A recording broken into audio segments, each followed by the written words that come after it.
All across the southeast, you'll likely find hundreds of falling down houses and tobacco barns. Remnants of years of poverty and neglect.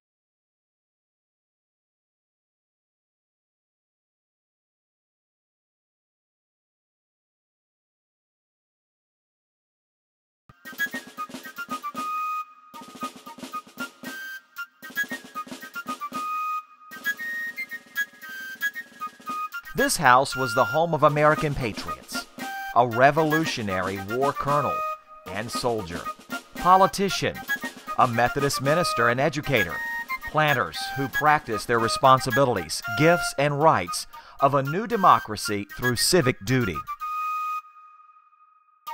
In 1745, traveling across the wilds of Virginia and northeastern North Carolina, John Bradford, sleeping at taverns along the way, crossed the mighty Roanoke and made his way to Enfield, the seat of a fledgling government in an English colony, when the county was just being settled.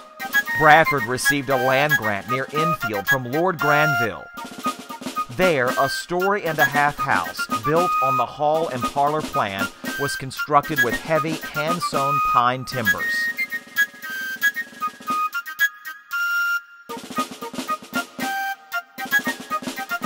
Handmade tools were used to plane the timber. Homemade plaster mixed with horsehair filled the walls. Fish-scale roof shingles were split.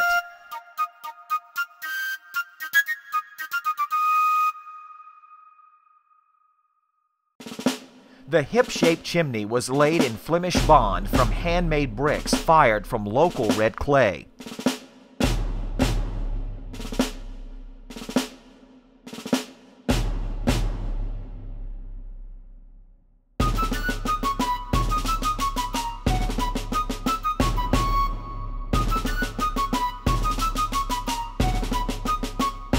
John Bradford married Patience Reed in 1750.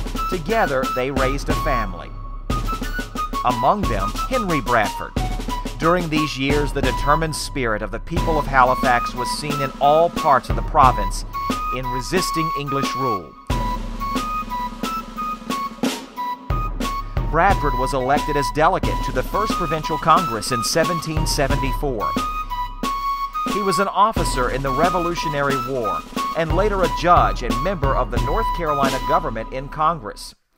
At Colonel John Bradford's death in 1787, his son Henry Bradford, a Methodist minister, inherited the house and, following in his father's footsteps, made his life a testament of faith and service to others.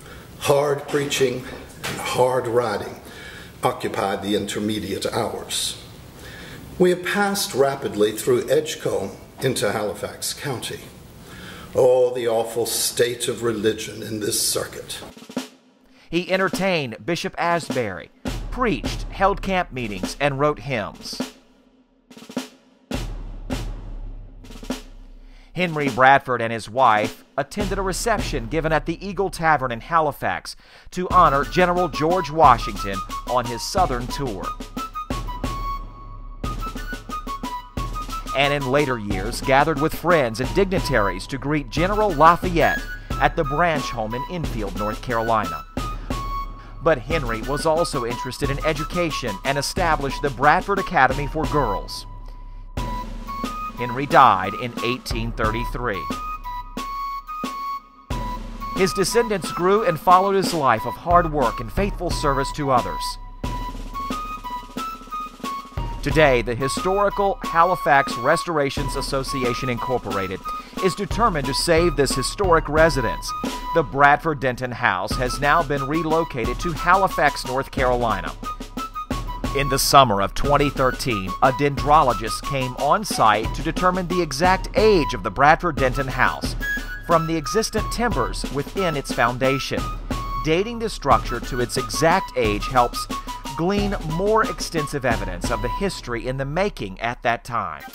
The Bradford Denton house, a single structure from a singular time, tells the quiet but profound story of American history from its earliest days as an English settlement through the American Revolution and beyond.